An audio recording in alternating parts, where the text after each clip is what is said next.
some really strong names. So yeah, I think it'll be good. Some strong drinks. Oh, I can't wait.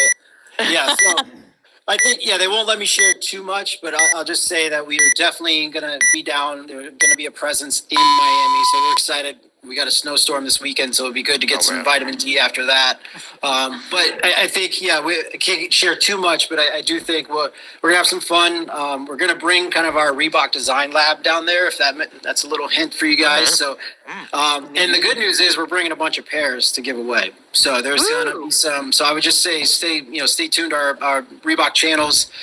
Lots of pairs to hand out, and I think you guys are going to really like the colorways as well. I think we've had some fun with those. So yeah, look forward to it. We're excited to start out the year. Love Wadapalooza. It's a great community event. So yeah, I think we're excited to get down there and see everyone. Yeah.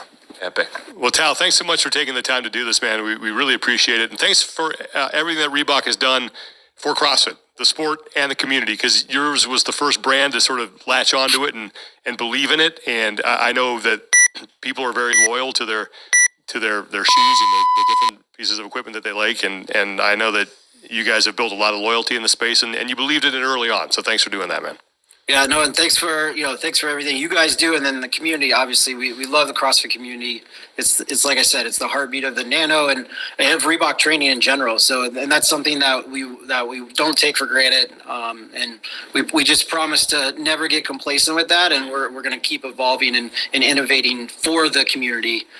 So we're excited for that as we move forward. So look for things in the CrossFit space moving forward. I think, like I said before, we're open up to do a lot more now, and I think you're going to see that as we move forward. Nice. That's great. We can't wait. Yeah, appreciate it. Well, we'll see you in Miami, Tal. Thanks so much for joining us. For sure. All right, guys. Take care. I know you love geeking out on the shoe stuff, man. Mm-hmm. When did you kind of become a sneakerhead?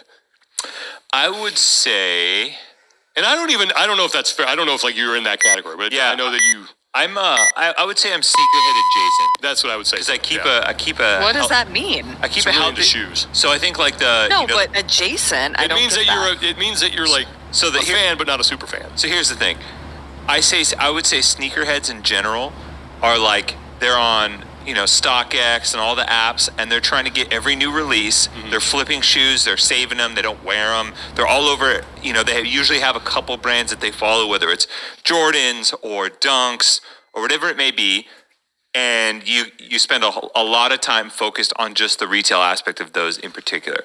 I have a healthy respect for high quality shoes and different designs and brands. I like to have options. But I don't live and die by every limited edition release, and I don't have to go and do this. And I would say in general, when I was 8 years old, the original song I mentioned this in the interview with Tal, the original Sean Kemp Kamikazes came out, and I went, I want those. Yeah. And I basically did all sorts of extra chores and worked at my grandpa's and did all this other stuff to get those. And then I got them for my birthday. It was my birthday gift, and it was the best day ever. And after then, I've been very selective about I like those. I like those Kobe's. When I got into skateboarding, I liked these particular brands. I followed this skateboarder's signature shoe, and that kind of carried over. I still do that. I have a pair of Kamikaze 2s. I'm a big Vans guy. I keep some limited edition stuff in my closet just in case, Yeah. Got a nice pair of boots. I still got my 2 pairs of Nano 5s, the old American flag ones. Oh, yeah. Have not been worn. Mm-hmm. I got a pair of Kobe's in my closet. Those are... Oh, yeah, you guys, come on. I got the Grinch ones. You're not getting rid of those. Yeah. So I guess that's... I will never understand why you purchase something and never wear it. I don't get that. I wear all of my shoes. Collectors. I know, but... So, Sean, are your American flag ones the collectors? I mean, I guess I was not going to wear them because when I first got them, I'll bring these out for... They were too loud No, they were cool. I was I'll bring these out for the 4th of July, right? And then I didn't. And then, next year. And then I didn't again. And now it's kind of I've gone this long, and why not see how long I can keep them in the box in pristine condition, and then maybe one day I get Rich Froning to sign them or something. That'd be cool. Oh, that would be cool. Okay, I can get behind that. Okay, so that's why.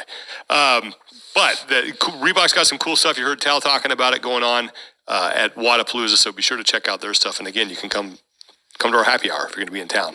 going to be a lot of fun. 6 to 9 p.m. Reebok swag up for grabs there. But the reason we are going to be there is because there's a big competition coming up, and that's Wodapalooza. Oh, yeah. Which is sort of, I feel like Wodapalooza is like the alpha and the omega. It is the end of the offseason / beginning of the regular season, even though it's not part of the regular season. But this was always like, okay, once Wodapalooza hits, now we are into the quote-unquote game season. For sure. And you know, everybody, the proverbial bear comes out of the cave or rises from his winter slumber to catch some sunshine in Miami and you know, work out some of the hibernation state to see what kind of fitness they've built in the to open up the season. And I think in years past there was maybe a heavier emphasis on how the performance sets people up because we didn't have stuff like Rogue or Dubai was still a fledgling event, and there just didn't seem to be as much year-round kind of coverage in the off season as there is now. But I still think that like we get a really good sneak peek in a short, condensed competition format, particularly with some of the divisions on the men's side. All right, how's everyone looking? Or is this going to stoke the fires of what we want, during the game season? Well, I remember the first year. I can't remember the exact year, but I distinctly remember you when we worked at CrossFit making the case for why you should go to that event to scout it out, because it was a good place to sort of figure out who's going to be on the radar. And 2017. Yeah. Okay. All right. Well, I've got a few questions here. Got a couple buy or sells that we're going to do 5, and we'll start with this one. Buy or sell? Pat Vellner is going to win Wodapalooza. Buy or sell? Pat Vellner wins Wodapalooza. He's won what? 3 times? 4 times? 3 times, I think. He has won 3 times. Always has done well there. He's never finished lower than 3rd as an individual at Wodapalooza. You said all the workouts are released, right? Like I've seen, I think so. I don't know if they're going to fit much more in. I've seen on Wodapalooza's Instagram, I've seen 5 tests. Yeah. Okay. If they put more, great, but it kind of defeats I guess the intent maybe. But it. You want to buy or sell that? I'll buy it. You're gonna buy. I'm gonna buy. Okay. Pat Vellner's gonna win. Lauren's smiling because I know what she's gonna say. So I'll let Lauren go next, and then I'll weigh in. I'll see who. Well, Tommy, guess what? With only 5 events, Mr. Consistency Brent Fikowski is going to beat Pat Vellner, so I am going to sell that one. And full disclosure, you're selling this because you got a little intel. I am bandwagging off of an expert that we had on Deathbox. What was that expert's name? She is Canadian, and she happens to be the coach of the current fittest man in the world. Oh. Okay. Well, did she have Carolyn Lambre? Did she have some intel as to? She just made a really good case for Fikowski, and as she was saying it, it just became better and better in my mind. And secondary, the fans want it. I mean, Pat Vellner's great and all. But how cool would it be to see Brent on top? I think it'd be great. I think Brent will be up there on the podium too. But I look at what's been announced: cortadito, parallel bar dips, hang power cleans. I don't have to say it like that, do I? I mean, kind of shoulder to overhead and bar muscle ups. I mean, that is a cortadito. Is that good? Yeah, it's not bad. Hey, you put the little things on it. All right. Yeah, you go for it. Hey, that's all. Go for it. That workout has Pat Vellner written all over it. I mean, okay, what other ones? Let's see. Maybe El Circo. El Circo? Yeah. Maybe some rope climbs, some toes to bar, some handstand walk. Did I get that right? Yeah. and a little mixed grip kettlebell lunge. I mean, a lot of gymnastics, a lot of grip, some handstand walking. I think we might see Brent and Pat push they'll probably be pushing each other on those. And then, we have this little intervals aggressive workout that has some gymnastics, some wall balls, some box jump overs. Wait, wasn't there an intervals workout at the games? Mm-hmm. Who won that? I believe that was. That's funny. Now we get brought back down to earth when we figure out what is going to be the end result on the heavy lift and anything that's on Bayside. That may ultimately dictate the finishing order there, but I think there are 3 really good tests for Pat. Yeah, I'm buying this one too. I think this is the year of Velder. Mr. 305, baby. I'm in on him. Not really. I'm in. I'm going all in on Pat Velder. I think he's going to win. When you think Miami, you think a but Canadian what about the water? ginger. Doesn't matter. He was good enough last year to get through it. And yeah, I think he'll be fine. I think to Tommy's point, there's enough home run potential in there for him to make up for any sort of subpar finish in any other event. So That's fine. I'll live on my island alone. I think it's a great island to be on. I almost joined you there, but I just realized if I go against what I think what's going to happen this season, I don't want to do that. Like I got to be true to what I think, and I think it's going to be a good year for Pat Velder. I really do. Okay, next one. After Wadapalooza. Yes. Oh well. Even if he finishes second, it's still a great year. Correct. Okay. Next, buy or sell. Danny Spiegel finishes on the podium. Lauren. I'm going to sell this. Ooh. I just don't know where she is compared to the other athletes that are going to be there right now. The last time we saw her was when she just missed qualifying for the CrossFit Games at semifinals. I know she's been traveling and doing a lot of other things outside of CrossFit.